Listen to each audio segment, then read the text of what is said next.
पवित्र छाड़ खाई आमे समस्ते पवित्र कार्तिक मास को संपूर्ण भाव में पालन करछे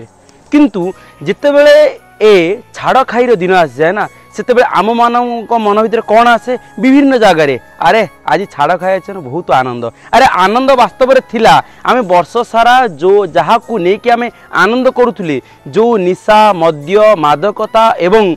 मांस ए सब को लेकिन माछ मांस को लेकिन आमे आनंदित होते ताकू छाड़ी आमे कौन कले ए सब को आमे छाड़ी देकी आमे पवित्र कार्तिक मास को पालन करके आमे परमानंद